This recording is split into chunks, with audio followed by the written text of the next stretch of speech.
মনে হয় সব কিছুতে প্রবলেম ভাইয়া।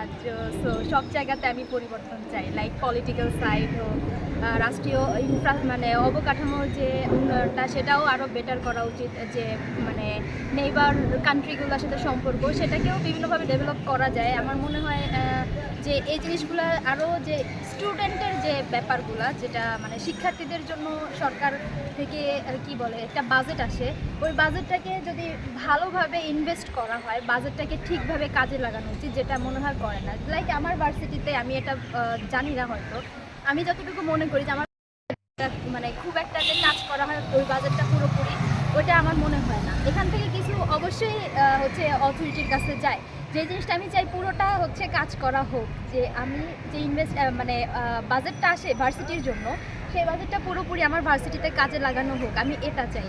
এবং যেই খাতগুলোতে যেই টাকাটা সরকার থেকে বরাদ্দ থাকে, ওই টাকাটা যে দ্বিতীয় এবং তৃতীয় মধ্যস্বত্বকারী, ওরা ঠিকভাবে ওই জায়গাগুলোতে ভালোভাবে ওদের নিজেদের হাত বাড়াক, ওরা ঠিকঠাকভাবে কাজ করুক, এটা আমার প্রত্যাশা। একজন ঠিকাদারের সাথে সম্পর্ক আছে, আমি অনেক কিছু জানি।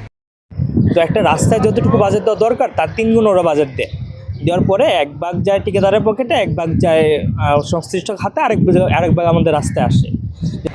প্রত্যাশা তো আসলে একজন স্টুডেন্ট হিসেবে আমাদের অনেক কিছুই থাকে। যেহেতু ঢাকা ইউনিভার্সিটিতে পড়ছি অলরেডি, আমার 3 বছর শেষ এখানে। সো অনেক কিছুই দেখছি বা অনেক কিছু সম্পর্কে এক্সপিরিয়েন্স করছি। সো প্রত্যাশা হিসেবে অবশ্যই আমার মনে হয় না যে আমরা যে প্রত্যাশাটা করব সেটা আমরা সরকার থেকে পাবো।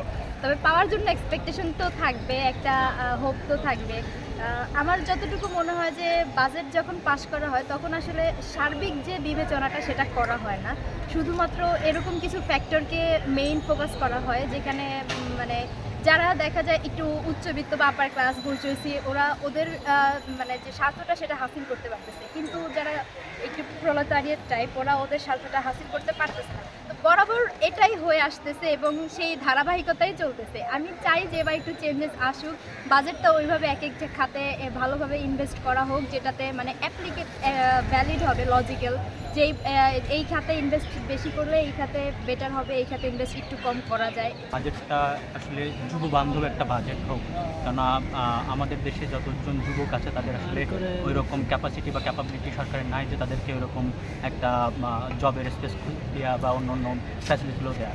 তো আমি আসলে একজন যুবক হিসেবে বা আমি একজন যুব প্রতিনিধি হিসেবে আমি চাই যে আগামী বাজেটটা যুব বান্ধব একটা বাজেট হোক। আসলে ইদানিং আমরা এটাই লক্ষ্য করছি যে আসলে দিনের পর দিন আসলে আমাদের দ্রব্যমূল্যের আসলে ঊর্ধ্ব থেকে গতি হচ্ছে। তো এটা আসলে সরকারের এই বিষয়টা আসলে আমলে নেওয়া উচিত এবং সরকারকে আসলে ওই রকম একটা পজিশনে বাজেটটা দেওয়া উচিত যেখানে আমাদের দ্রব্যমূল্যের একটু মানে স্থিতিশীল অবস্থা তৈরি করা যায়। বাজেট যেরকম যাতে সবার ক্রয় ক্ষমতার মধ্যে থাকে সব পণ্য, কারণ এখন যে অবস্থা, কারণ দিন দিন বেড়েই চলছে, এখন যেন একটা নিয়ন্ত্রণে আসে, এই বাজেট উপলক্ষে যেন একটা নিয়ন্ত্রণে আসে, মানুষ যেন সকল পণ্য যেন ক্রয় ক্ষমতার মধ্যে থাকে, এটাই প্রত্যাশা করি।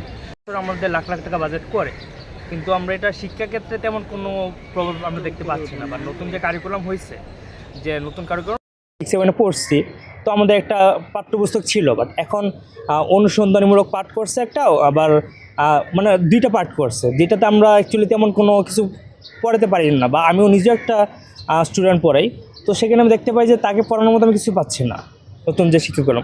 তো তাদের উচিত এটা নিয়ে আরও গবেষণা করা, গবেষণার ক্ষেত্রটা বাড়ানো।